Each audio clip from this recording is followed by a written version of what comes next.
So words that I've given in the spelling bee, I love sardoodledom. I think it's just a fun word, it's a useful word, and the speller who got it was Kenyi Awad, and he thought it was the funniest thing he'd ever heard, and he couldn't stop giggling. And I had to sort of reel him in and bring him down to get him to spell the word. That was a neat moment. It may sound like a joke, but I usually say I get a front row seat at the best event in the world. My name is Jacques Bailly.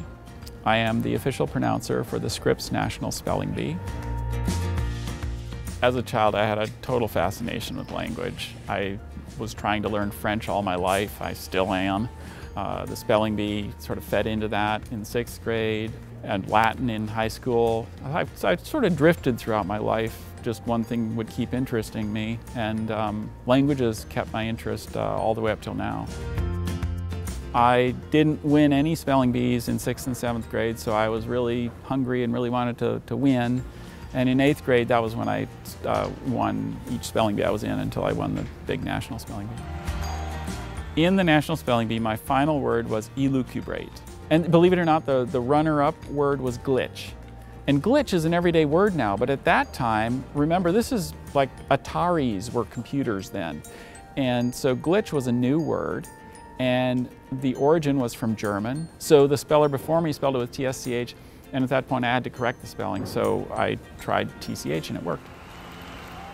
My biggest feeling when I won was relief, because this was the second day of being in front of lights, and none of them were LED, and I was exhausted, so I was so happy to have it be over, but I wasn't willing to misspell a word to get it to be over.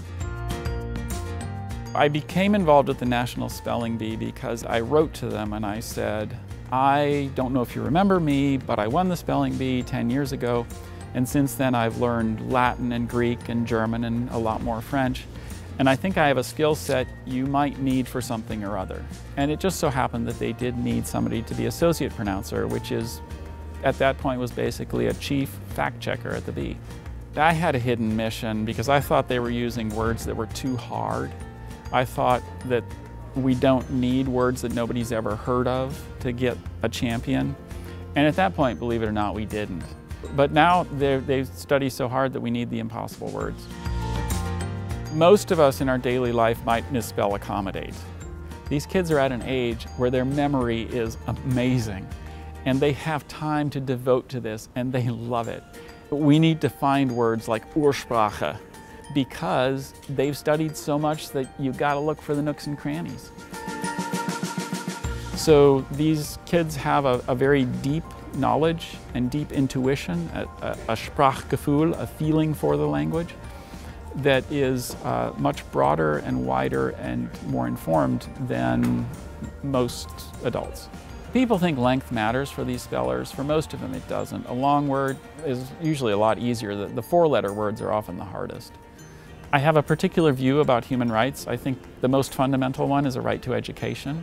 And working with the Bee enables me to do something that I'm able to do to inspire people to educate themselves. My role is to help the spellers, so it's very much sort of an affirmation and a role where I get inspired by them. So it's more than fun, it's really meaningful.